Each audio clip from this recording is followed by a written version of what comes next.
Happy Friday. I'm Ana Cabrera in for Kate Baldwin. Another very busy day on our nation's capital with two big events happening this hour. First, at any moment, House Democrats will hold a news conference on a major piece of legislation that they are now introducing after taking control of the chamber. It is a sweeping combination of election and ethics reforms, including a requirement that presidential candidates release 10 years of tax returns, obviously aimed at President Trump.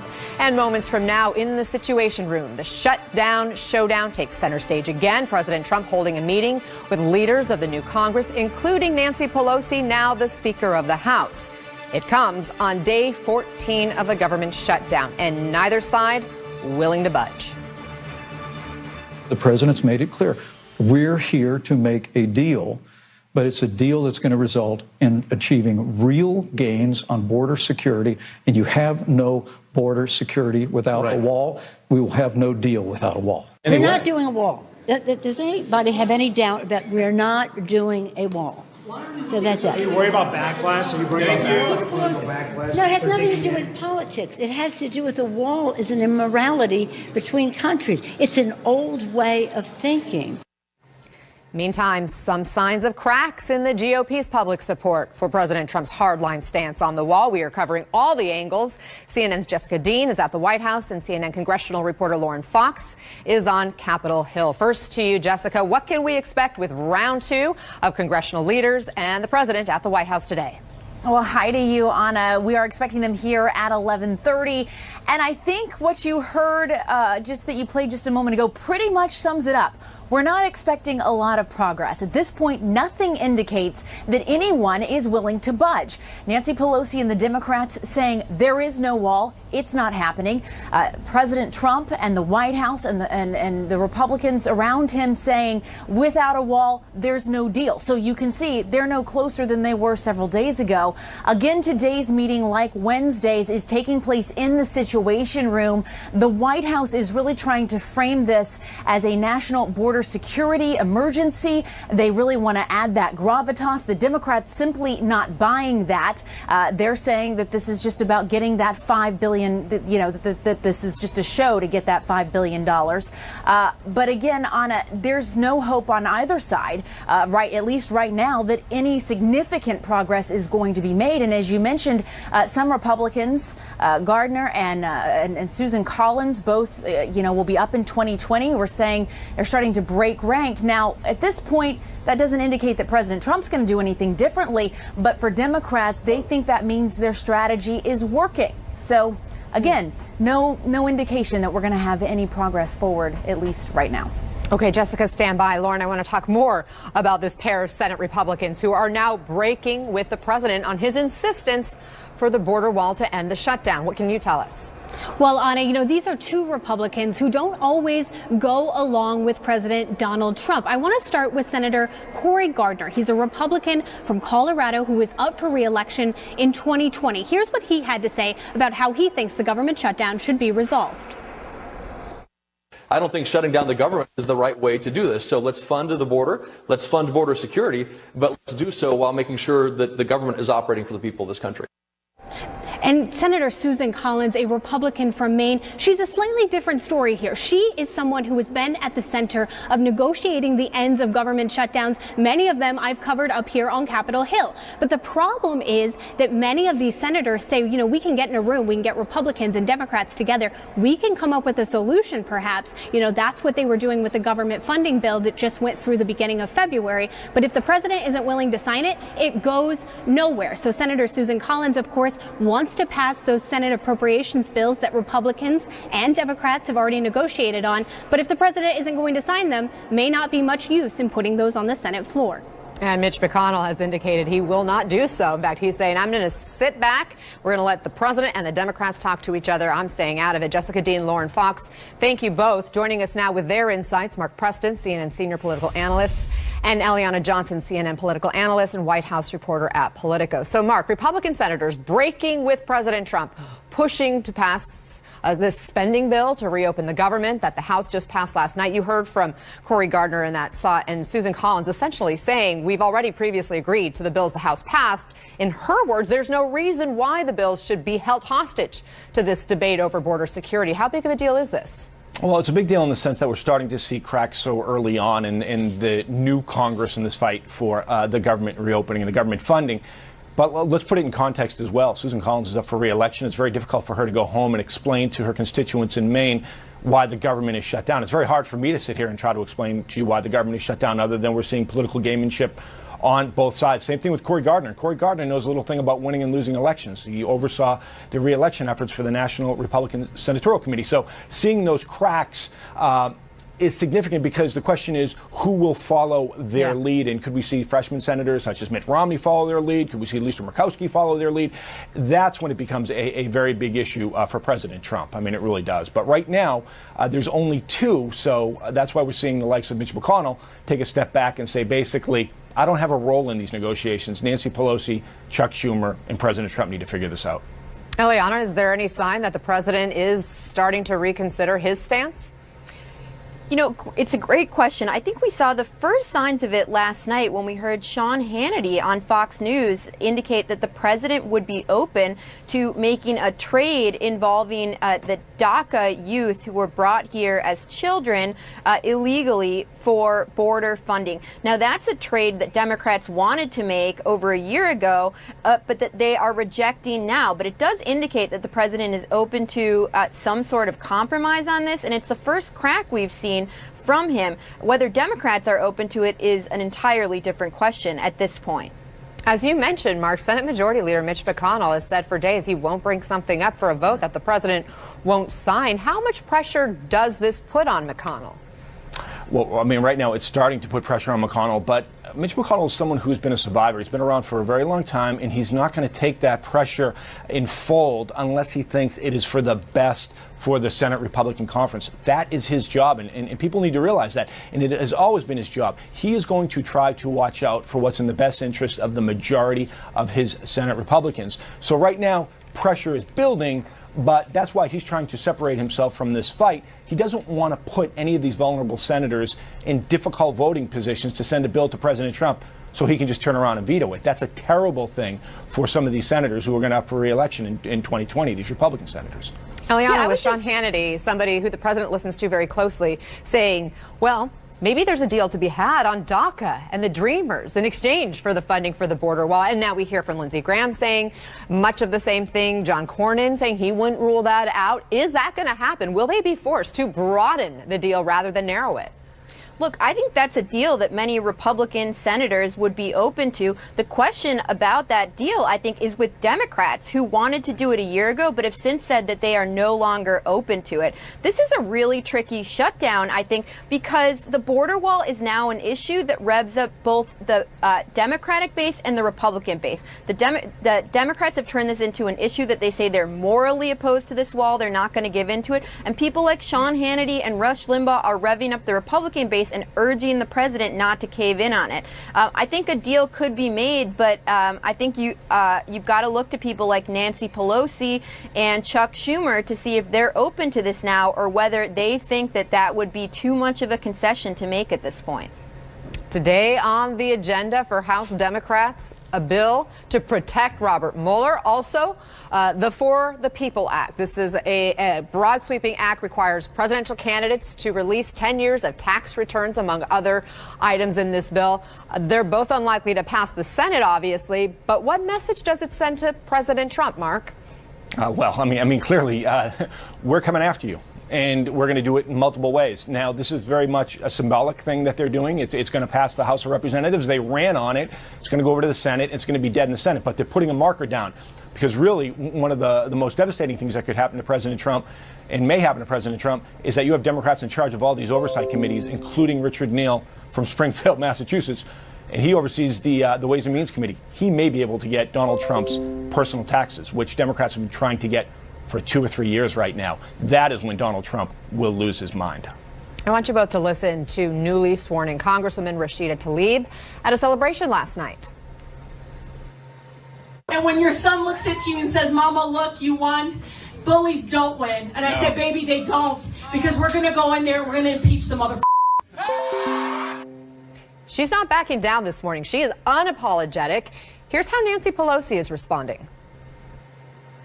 Your reaction to that comment? I probably have a generational reaction to it.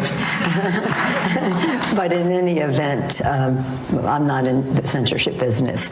I don't think that, I don't like that language. I wouldn't use that language. I don't, again, establish any language standards for my colleagues. But I don't think it's anything worse than what the president has said. Now, Eliana, Pelosi obviously downplaying the dissension in the ranks, but clearly Dems are not all on the same page. Yeah, absolutely. Look, the issue, I think, the focus there was more the impeachment issue than the crass language, and Pelosi clearly ducked that question. But it's very clear that Pelosi is going to face enormous pressure from the left flank of her party. Many of these young new members who ran on impeaching the president, and many of them ran in opposition to Pelosi. Obviously, she persevered in that fight, but it's going to be something, I think, particularly after Bob Mueller releases his report, that she's going to have to contend with a lot of pressure to impeach Donald Trump, and weighing whether that is politically beneficial to the Democratic Party ahead of the 2020 election, and whether it's politically savvy to let that be done at the ballot box or in the House of Representatives. And she's getting a big push right now. We already saw articles of impeachment introduced by Congressman Brad Sherman of California yesterday as one of the first orders of business and his priority. Here's Jerry Nadler, though, this morning. He's the new chairman of the House Judiciary Committee, who would obviously play a big role in any impeachment proceeding. He's reacting to those comments from Tlaib. I don't really like that kind of language, but more to the point, I disagree with what she said. It is too early to talk about that intelligently. We have to follow the facts. We have to get the facts. Mark, what's your take on all the talk about impeachment or not? I agree with him. I mean, you could just play that clip over and over and over again. It shows some reason why he should go down this path. The Democrats should go down this path and look to impeach the president. Let's just wait for the Mueller report, see what happens. Let Congress do its job overseeing the executive branch, with these investigations. Let's see where it goes. But impeaching the president right now is really kind of a political and a ridiculous and in many ways a reckless thing to talk about. Mark Preston and Eliana Johnson, thank you both. I appreciate it. The Dow soaring after a better than expected jobs report, cooling concerns of an economic slowdown. But are we really out of the woods? We're live on Wall Street. Stay with us. Plus, administration officials scouting sites for a second summit between President Trump and North Korea's Kim Jong-un after Kim sent a new letter to Trump. What do we know about the Dow soaring right now, and a strong jobs report crushing expectations? New comments also this morning from the Fed Chairman Jerome Powell, easing fears on rate hikes. CNN's Allison Cossack's joining us now live from the New York Stock Exchange. So, Allison, some good news after a bad 2018 for the markets. Yes, 2019 starting off very different, especially now that we're at the end of the first week of 2019. The day beginning with a super strong jobs report showing in December 312,000 jobs were created, blowing away expectations. The unemployment rate moving higher, but for good reason, showing that more people getting back into the labor force. So we saw stocks rally right from the open. By the time Jay Powell, the Fed chair, began talking, we saw the market up about 420 points. But once he started saying certain things, the market rocketed higher, over 600 points for the Dow. And that's because what's been worrying Wall Street is what kind of strategy the Fed was going to take with its rate hiking plan. And once Fed Chair Jay Powell said comforting words like this: "We will be prepared to adjust. We're listening careful to the message that the markets are sending, and the central bank will be patient with raising interest rates." Those were the buzzwords that got investors to jump back in after that massive sell-off yesterday of 650-point loss on the Dow. We're seeing just the opposite, a strong reversal with the Dow up 628 points. The roundtable that Jay Powell is involved in really got interesting when the moderator started asking about whether or not Jay Powell has gotten any dissatisfaction or communication from the White House. Listen to what happened. Nothing's been scheduled. I would say that meetings between presidents and Fed chairs do happen, and they've happened. I think I can't think of any Fed chairs who didn't eventually meet with the president. But again, nothing has been scheduled, and I don't really have anything to report on that. If the president asked you to resign, would you do it? No. Now, notice, Anna, he didn't say, I don't know if the president can fire me, but I will not resign. Anna, back to you. An emphatic no when asked that question without hesitation. Alison Kosick, thank you. Joining us now, Mark Zandi, chief economist for Moody Analytics. Mark, thanks for being with us on this Friday. First, I want to get your assessment of the latest jobs report and what it tells us about the strength of the U.S. economy. Well, it was great. You know, usually a jobs number report has a blemish or two, but there was no blemishes in this report. Not only did we create a lot of jobs, all kinds of jobs, but wage growth continued to accelerate, and that's really good news, obviously. People are getting bigger pay increases, so all positive. So I think this, at the very least, dispels the growing concerns, particularly among investors, that a recession was around the corner. There is no recession around the corner. Growth is slowing, and that'll become more obvious as we make our way through 2019, but I don't think recession is likely, and that's the message in this report. Do you see any red flags in the U.S. economy right now? Sure. I mean, there are. I mean, the president's trade war is doing real economic damage overseas, in China, rest of the world. That's reverberating back on us. It's making businesses very nervous. A lot of CFOs think we will have a recession, in large part because of the trade war. It's affecting their investment decisions. The government shutdown is an issue. The political dysfunction in Washington, I think, is an issue. So, yeah, there are a lot of red flags, and, hopefully the president will get it together and find a face-saving way out of this trade war pretty soon. And if he does, then we'll be okay. If he doesn't, then we'll have a problem. Let's talk more about that, because the U.S.-China trade talks appear to be back on, with negotiations reportedly scheduled for next week, according to the Chinese. What position should the U.S. take, and what could come from these talks that would continue to maybe settle down or stabilize the stock market? Well, the only thing that's going to stabilize the stock market is if they come to some kind of an arrangement, some kind of deal. I mean, if we come out of these discussions and the president still has tariffs on the Chinese and is, worse, even increasing the tariffs on China, then the stock market is going to go straight down and going to take the economy with it. So key number one, the president has to come up with some arrangement. Now, is he going to come up with an arrangement that really changes the game with China? I'm very skeptical, but at this point, we need some kind of deal, some kind of arrangement. This trade war is doing a lot of damage. And we know what's happening in China impacts American companies. Listen to the chairman of the White House Council of Economic Advisors in an interview here on CNN with Poppy Harlow just yesterday. It's not going to be just Apple. I think that there are a heck of a lot of U.S. companies that have a lot of sales in China that are basically going to be watching their earnings be downgraded next year until, we get a deal with China. A heck of a lot of companies, he says. Just how much would a Chinese slowdown affect American companies and impact the U.S. economy, Mark? Yeah, Kevin Hassett's right. I mean, this is a big deal. The U.S. economy, the Chinese economy, we're tethered at the hip. So if the Chinese economy is struggling, it's going to cause our economy to struggle as well. There's no way around it. Apple is just symbolic of that. But, every company that trades on the U.S. stock exchange has big operations and big plans for doing more business in China. So if China has got an issue, we've got an issue, the whole world has got an issue. So this trade war has to be resolved and has to be resolved quickly. It sounds like both countries are feeling the pain of this trade war. Who has the leverage? It's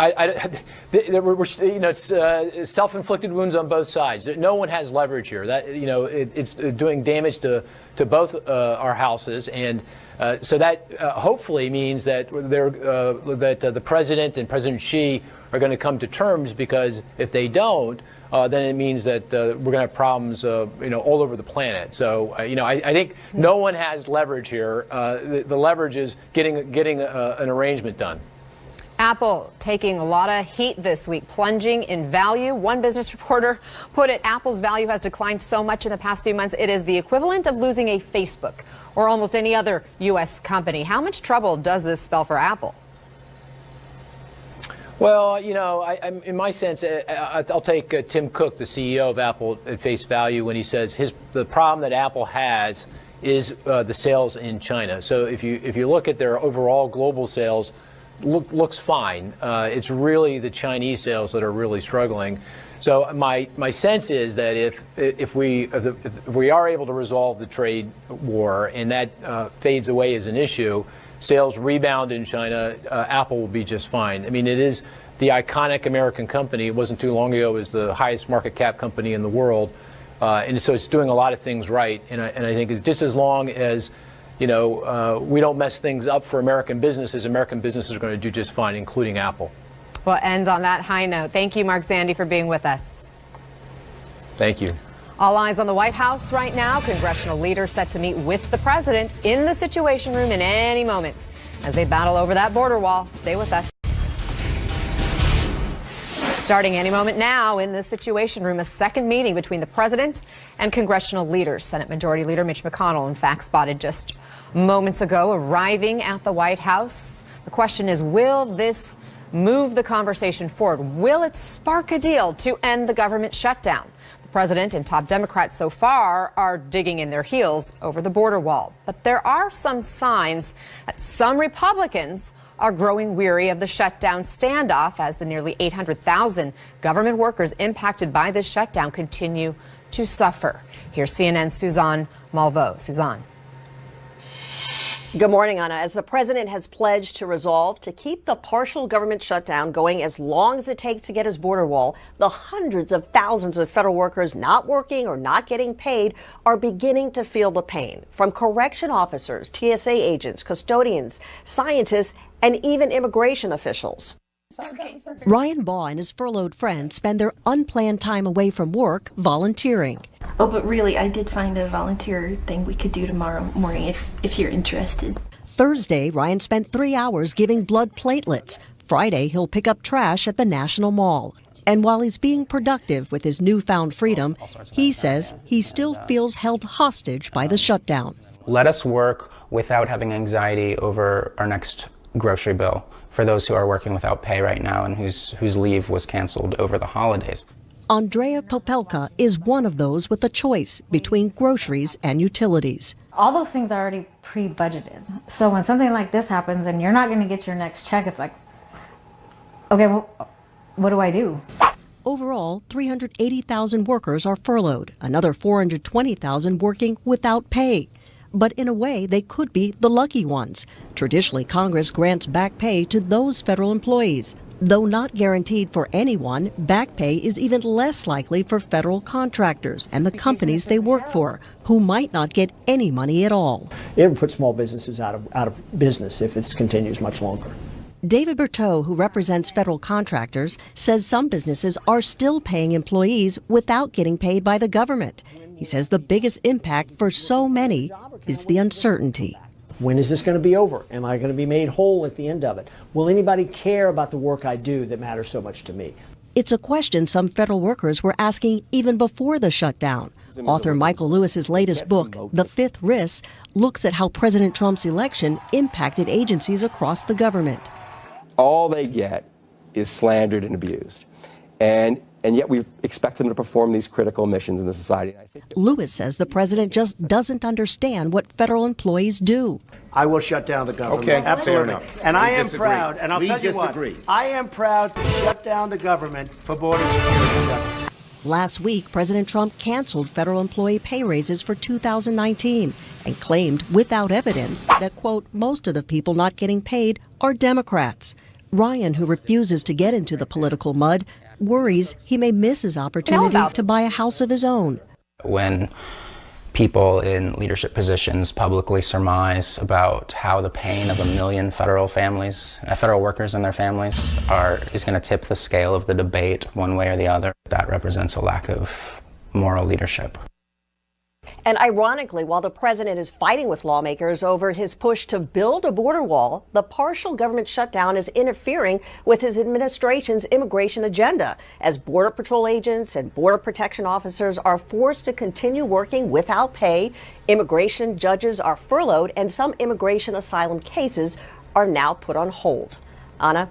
All right, Suzanne Malveaux, thank you. Coming up, a report out of Russia says the American accused of being a spy was found with classified information on a hard drive. It comes as the American's lawyer makes an appeal for his release. We're live in Moscow with the details. Welcome back. Fast-moving developments out of Russia. The lawyer for a former Marine charged with espionage in Russia says he has filed an appeal in the case, and the U.S. ambassador to Russia has now visited Paul Whelan in the Russian prison where he is being held without bail. Also new this morning, a Russian news website claims the government caught Whelan red-handed, claiming he had classified information on a hard drive. CNN has not independently verified that report. CNN senior international correspondent Matthew Chance is now with us from Moscow. Matthew, what more can you tell us about this claim? Well, this report has appeared in a local Russian news agency feed called Rosbolt. They're quoting an unnamed intelligence source, and of course we can't independently verify the individual who they say they've spoken to. But it gives very interesting details of the circumstances surrounding Paul Whelan's arrest. Apparently he was arrested in the Metropole Hotel, which is a big 5-star hotel in the center of the Russian capital, Moscow, after 5 minutes after he accepted a USB flash drive, apparently inside his hotel room. The authorities moved in and put him under arrest. That flash drive, according to this report, contained the names of individuals who were employed by a top security organization in Russia. And so these are quite dramatic claims that are being made by this website, this news agency in Russia. The report also talks about the fact that there were lots of social media pages that Paul Whelan had.